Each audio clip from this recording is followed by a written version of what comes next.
नमस्कार दोस्तों, expert class में आप लोगों का स्वागत है। जैसा कि बच्चों यूपी बोर्ड तो एग्ज़ाम ख़त्म हो गया है और जस्ट हमारा तत्काल बैच चालू हो गया न्यू, यानी कि new batch start 12th class 2024 और 25 के लिए। तो बच्चों इसमें सबसे पहले हम क्या पढ़ने वाले हैं, मैथ और फिजिक्स, यानी कि डे बाय डे अब आपको बिल्कुल क्लासें मिलती जाएंगी। पिछली बार कुछ टेक्निकल इशू या किसी कारण बस हम लोग क्लासें नहीं ले पाए थे, बट अब की बार ऐसा नहीं होने वाला। अब की बार दिन प्रतिदिन आपको ऑफलाइन और ऑनलाइन, देखो बच्चों यहाँ पे दोनों सिलेबस डाले गए हैं, ऑफलाइन एंड ऑनलाइन दोनों की क्लासें आपको मिलेंगी, जिस तरीके से आप पढ़ाई अच्छे से कर सकें और किसी प्रकार की आपको दिक्कत ना हो। तो बाकी हमारे यहाँ क्लासेस जो बेटा अवेलेबल है 9 to 12 है, और ज़्यादातर हम बेटा पढ़ाते हैं 11th और 12th वालों को। और प्रिपरेशन के लिए अगर बोली जाए अच्छी खासी तैयारी भी होती है, और डिफेंस के लिए एयरफोर्स नेवी एसएसआर का भी बैच हमारे यहाँ चलता है। और बच्चों जस्ट अभी हमने आज से स्टार्ट करा है, यानी मंडे। सबसे पहले हमारी क्लास होगी मैथ्स की, और बच्चों आराम से इत्मीनान से कापी किताब लेकर बैठ जाइए और आराम सवाल लगाते जाइए, मैथड सीखिए। चलो बच्चों को समझते हैं। जैसे यहाँ पे बेटा ऑफलाइन एंड ऑनलाइन जो व्यवस्था है बाय विवेक सर, इसको आपको विवेक सर ही पढ़ाएंगे, यानी मैथ और फिजिक्स। मैथ और फिजिक्स कौन पढ़ाएगा? विवेक सर। अगर आपको किसी प्रकार की दिक्कत होती है तो यहाँ पे कॉन्टेक्ट नंबर लिखे गए हैं, कॉन्टेक्ट नंबर से कॉन्टेक्ट कर सकते हैं। 7355320051 पर आप कॉल करिए और आपको बता दिया जाएगा। ठीक है बच्चों?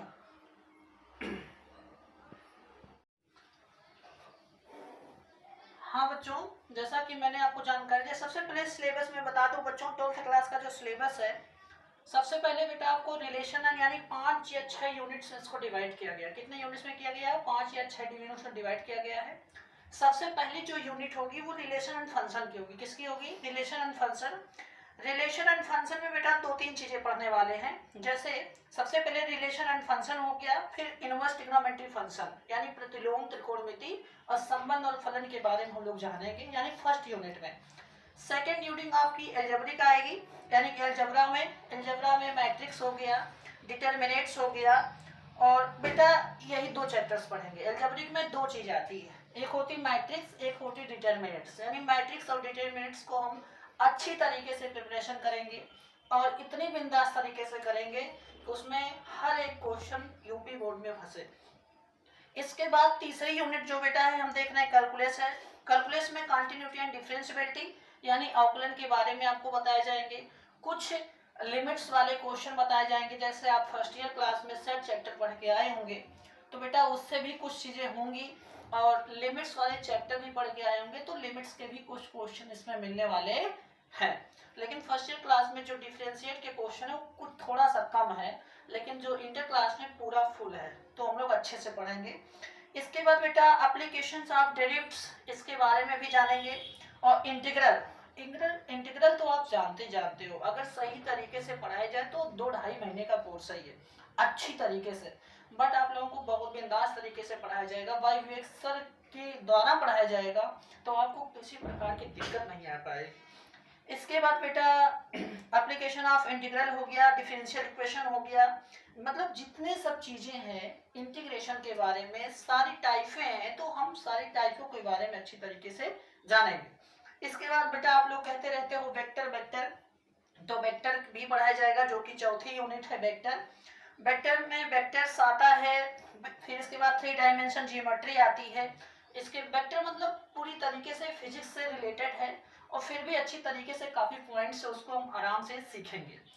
तो इसके बाद बेटा जो 5वीं यूनिट है वो लीनियर प्रोग्रामिंग का है। लीनियर प्रोग्रामिंग में सिर्फ 2-3 टाइप के क्वेश्चन होते हैं, जिसको अच्छी तरीके से हमें सीखना होता है, और अच्छी तरीके से अगर हम सीख लिए तो लीनियर प्रोग्रामिंग कोई ज़्यादा कठिन चैप्टर्स नहीं है।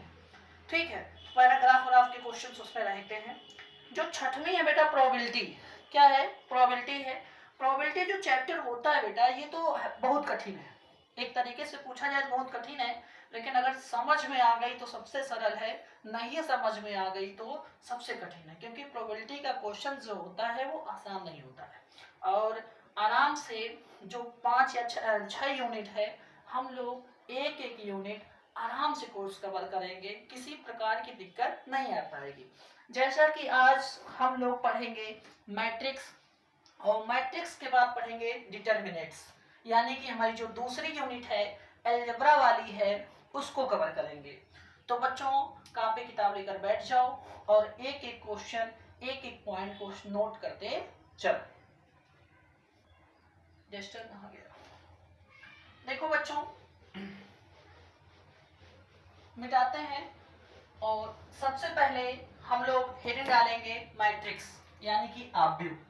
क्या बेटा? मैट्रिक्स। मैट्रिक्स के बारे में जाने क्या होता आव्यूह। जैसे कि मैंने बोला कि बेटा एक क्लास में 40 छात्र हैं और 40 छात्रों को और अपने तरीके से उसको बैठा लिए, तो आप लोग क्या करेंगे? हो सकता है एक ही लाइन में 40 छात्र बैठा दें, हो सकता है 20-20 के 2 में बैठा लें, हो सकता है 8-8 के बैठा लें, मतलब कुल मिला के टोटल बच्चों की संख्या कितनी होनी चाहिए? 40 होनी चाहिए। तो जो बैठाने का तरीका है वही हमारी क्या है? मैट्रिक्स। क्या है बेटा? मैट्रिक्स है। जैसे अगर मैट्रिक्स की डेफिनेशन पर पूछ लिया जाए तो आप बताएंगे यमन संख्याओं का वह निकाय जो यम पंक्ति और यन स्तंभों के रूप में विभक्त कर दिया जाए, वो क्या होता है बेटा? मैट्रिक्स होता है। वो क्या होता है? मैट्रिक्स होता है। ठीक, मैट्रिक्स पढ़ने से पहले आपको 2-3 चीजें आपको पता होना चाहिए कि भैया रो क्या होता है, कॉलम क्या होता है, यानी क्षैतिज क्या होती है, पंक्ति क्या होती है। उसके बारे में अगर आपको नॉलेज नहीं है तो आप मैट्रिक्स के एक भी क्वेश्चन उसको सॉल्व नहीं कर पाओगे। जैसा कि मैं एक एलिमेंट लेता हूं, पहला जो जितना चालू होता है A11, A12, A13, इसको ऐसे डैश डैश डैश होता है, ये इसको क्लोज नहीं करेंगे, डैश डैश कर देते हैं। दूसरी लाइन जो चालू होती है 21, 22, 23 डैश डैश। तीसरी जो लाइन चालू होती है 31, 32, 33 ऐसे डैश डैश डैश। तो बेटा यहाँ पे हमने यम और यन लिख दिया। यम पंक्ति यन स्तंभ है। यम क्या है? यम पंक्ति यन स्तंभ है, यानी कि जो ऐसे खड़ा खड़ा है, जो बेटा क्या ये खड़ा खड़ा, इसको क्या बोलेंगे? और जो ऐसे पड़ा पड़ा है इसको क्या बोलेंगे? इसको बोलेंगे भैया कॉलम। इसको क्या बोलेंगे? कॉलम। इसको क्या बोलते हैं? कॉलम। इसको क्या बोलते हैं? रो। क्या बोलते हैं? रो। मतलब यम पंक्ति यन स्तंभ, ये है पंक्ति और ये क्या है? स्तंभ। पहली लाइन कहाँ से चालू होगी? 11, 12, 13, 14 ऐसे जाएगी। दूसरी की लाइन कैसे चालू होगी? 21, 22, 23 इस तरीके से जाएगी। इसके बाद तीसरी की लाइन कहाँ से चालू हो गई?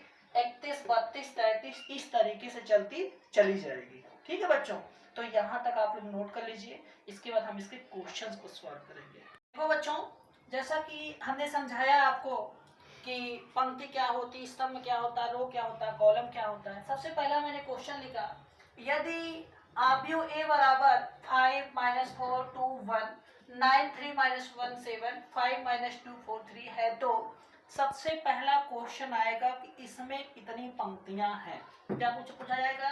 कितनी पंक्तियां हैं, कितनी पंक्तियां हैं। अगर बात पंक्तियों की आ जाए, क्या बेटा आ जाए? पंक्तियों की, तो हमने कहा था भैया 1 2 3, तो पंक्तियां बराबर कितना? 3। अगर क्वेश्चन आ जाए दूसरा वाला, कितने स्तंभ हैं, कितने स्तंभ हैं, अगर स्तंभ की बात आ जाए 1 2 3 4।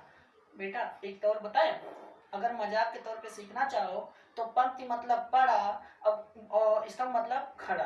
तो पड़ा और खड़ा का सिस्टम अगर आप याद रखेंगे तो कभी जिंदगी में नहीं भूल पाएंगे। तो यानी कि जितना कितना पड़ा है? 3 है। तो भैया खड़ा कितना है? खड़ा कितना है? 4। देखो 1 2 3 4। अगर इसको ऑर्डर पूछ लिया जाए, यानी क्रम पूछ लिया जाए, क्या पूछ लिया जाए? ऑर्डर। क्रम क्या होगा? तो पहले पड़ा और फिर क्या होगा? खड़ा, यानी कि रो इंटू कितना? कॉलम।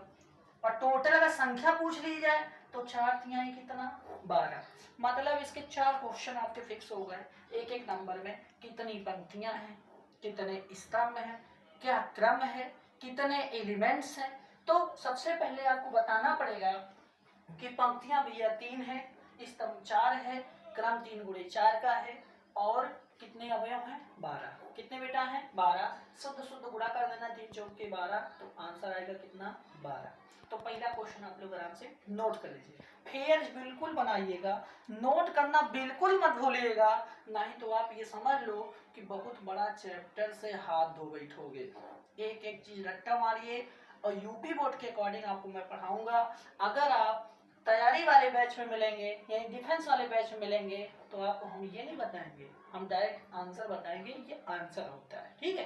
तो आप नोट करते जाइए, नेक्स्ट क्वेश्चन लिखवाते हैं। देखो बच्चों, जैसा कि यहाँ पे है, मैंने दूसरा क्वेश्चन लिखा। बेटा क्वेश्चन लिखवाते हैं और अच्छे से बता रहे हैं बेटा। अगर किसी प्रकार की दिक्कत हो तो आप कमेंट बॉक्स में कमेंट करके जरूर बताएं, ताकि मैं और अच्छा से अच्छा आपको कंटेंट दे सकूं। देखो बच्चों, दूसरा क्वेश्चन या दूसरे क्वेश्चन की टाइप है, जैसे मैं टाइप बता दूं और आप उसी प्रकार अलग क्वेश्चन की प्रैक्टिस करें। अगर आप प्रैक्टिस नहीं करोगे तो फिर भी मैं सैटरडे को प्रैक्टिस करवाता रहूंगा, ताकि ज़्यादा से ज़्यादा अच्छे से अच्छे तैयारी हो सके। क्योंकि मैथ्स हमारी है जो प्रैक्टिस पर ही चलती है, अगर आप प्रैक्टिस नहीं करोगे तो मैथ आपको समझ में नहीं आएगी। दूसरा क्वेश्चन मैंने लिया, यदि एक अवयव में 12 अवयव है तो अवयव में संभव क्रम क्या होगा। मतलब किसी मैट्रिक्स में अगर 12 एलिमेंट्स है तो उसके क्रम कितने होंगे। मान लीजिए 12 है, ठीक है, मान लीजिए कितना है 12, तो पहला क्रम आपका 1 गुणे कितने का होगा 12, दूसरा कितने का होगा 2 गुणे 6, तीसरा कौन सा होगा 3 गुणे 4, चौथा होगा 4 गुणे कितना इतना, फिर 6 गुणे कितना 2, फिर बेटा क्या होगा 12 गुणे कितना 1। मतलब हमारे जो क्रम है टोटल मिला के जो एलिमेंट्स हैं वो कितने होने चाहिए 12। पहला होगा 1 गुणे 12, दूसरा 2 गुणे 6। आशीर्वाद खुश रहिए, जाइए। अच्छा मैं पढ़ा दिया ना सही से, चलिए ठीक। देखिए बच्चों, 1 गुणे कितना 12, 2 गुणे कितना 6, 3 गुणे कितना 4, 4 गुणे कितना 3, 6 गुणे कितना 12, 12 गुणे कितना 1। मतलब जो हमारे क्रम है टोटल मिला के 12 होना चाहिए। तो मान लो इतना है, मान लो किसी अवयव में 5 है, कितने बेटा 5 है, तो 5 को लिखना है कितने प्रकार से लिख सकते हो। पहला लिख सकते हो 1 गुणे कितना 5, दूसरा का क्या लिखोगे 5 गुणे कितना 1। मतलब भैया 2 क्रम बनेगा टोटल मिला, क्योंकि 5 के टेबल में सिर्फ 1 और 5, 5 और 1 का आता, बाकी कोई टेबल नहीं आता। अगर मान लो किसी संभावित में अगर मान लो 24 है, कितना बेटा 24 है, क्या करोगे पहला भैया क्रम होगा 1 गुणे 24 का, दूसरा क्या होगा 2 गुणे 12 का, फिर 3 गुणे कितने 8 का होगा, फिर 6 गुणे कितना 4 का होगा, मतलब सॉरी बेटा 4 गुणे 6 का होगा, फिर इसके बाद 6 गुणे कितने का होगा 4 का होगा, फिर 8 गुणे कितने का होगा 3 का होगा, फिर 12 गुणे कितने का होगा 2 का होगा, फिर 12 के बाद किसमें 24 आता है 24 गुणे 1 का। मतलब कुल मिला के हमने क्वेश्चन कितने सिखाए 1, आपने किए कितने 3। इस प्रकार से आपको प्रैक्टिस करनी है। अब एक अभी मैंने सिर्फ आपको 2 टाइप से बताई है कि बेटा सबसे पहले आप रो कॉलम निकालना सीखिए, उसका ऑर्डर बताइए और कितने एलिमेंट्स हैं। दूसरी टाइप मैंने ये बताई है कि अगर किसी मैट्रिक्स में अगर एलिमेंट हमारे दिए गए हैं 12 हो या 13 हो, उसके ऑर्डर अगर लिखने हैं तो ऑर्डर आप किस प्रकार लिखेंगे। ऑर्डर लिखने का सबसे बेहतरीन तरीका है कि सबसे पहले आप यहाँ पे लिख लीजिए 12 का ऑर्डर लिखना है, तो पहला ऑर्डर होगा 1 into 12, दूसरा होगा 2 into 6, तीसरा होगा 3 into 4, 4 into 6, 6 into 2, 12 into 1। इस प्रकार से कोई भी एलिमेंट्स हो, कोई भी अवयव हो, आप आराम से उसकी क्या ऑर्डर लिख सकते हैं। तो बच्चों आराम से नोट करते जाइए, एक एक क्वेश्चन सीखते जाइए। जैसा कि बच्चों आप लोग 2 क्वेश्चन आराम से देखो, 2 क्वेश्चन मैंने काफी क्वेश्चन करा दिया है। अब बच्चों अगला क्वेश्चन की जो टाइप है यानी टाइप नंबर 3, देखो क्वेश्चन जितने भी बच्चों क्वेश्चन करा रहे हैं सब बेहतरीन तरीके से करा रहे हैं। आपको 3-4 क्वेश्चन पर प्रैक्टिस करते आनी है, और जितना बढ़िया प्रैक्टिस करोगे उतना बढ़िया आपकी तैयारी हो पाएगी, ठीक है। जैसे बच्चों देखो ए आई जे दिया है, 2 into 2 दिया, अवयव की रचना करनी हमें, और एक हमारा इक्वेशन दिया यहाँ पर। तो सबसे पहले हम एक बना लेते हैं, हमें मैट्रिक्स बनाना क्या है, यानी 2 into 2 में बनाना है। तो पहला होगा 11, दूसरा होगा 12, तीसरा होगा 21 और तीसरा चौथा होगा 22। हमने बताया था ना पहली लाइन 21 22 11 12 से, दूसरा 21 22 से चालू होती। तो बच्चों अगर इतने एलिमेंट्स हम निकाल लेते हैं, इसी पर रख देते हैं, तो 2 into 2 का अवयव हमारी क्या हो जाएगी बन जाएगी। तो सबसे पहले A11 निकालते हैं। क्या निकालते हैं? A11। इसका मतलब है I का मान 1 है, J का मान 1 है। तो बेटा रखते हैं 1 प्लस 2 गुणे 1, तो 1 प्लस 2 बराबर कितना आया? 3। तो A11 कितना हो गया? 3। बात करें अगर A12 की, A12 की बात करें तो 1 प्लस 2 गुणे 2, तो भैया 2 2 4 1 कितना आएगा? 5। तो 12 का मान कितना आ गया? 5। अब बेटा इसके बाद तत्काल हम बात कर लें A21 की, तो भैया 2 गुणे 2 प्लस 2 गुणे 1 यानी कि 2 एकम 2, 2 कितना होगा? 4। कितना होगा? 4। और A22 की बात करें तो भैया 2 प्लस 2 इंटू 2, 2 2 4, 2 कितना होगा? 6। तो हमारे सारे एलिमेंट निकल चुके हैं। अब खाली रखना है, तो यानी 11 के स्थान पर रखोगे 3, इसके स्थान पर रखोगे 5, 21 के स्थान पर रखोगे 4, 6। तो भैया 2 इंटू 2 क्रम का हमारा जो मैट्रिक्स है वो पूरी तरीके से क्या है? तैयार है। तो बच्चों आप लोग आराम से नोट कर लीजिए। किसी प्रकार की अगर समस्या है तो आप कमेंट बॉक्स में कमेंट करके जरूर बताइए, और वीडियो को ज्यादा से ज्यादा लाइक करें, सब्सक्राइब करें, बेल आइकन को दबाना बिल्कुल मत भूलिएगा।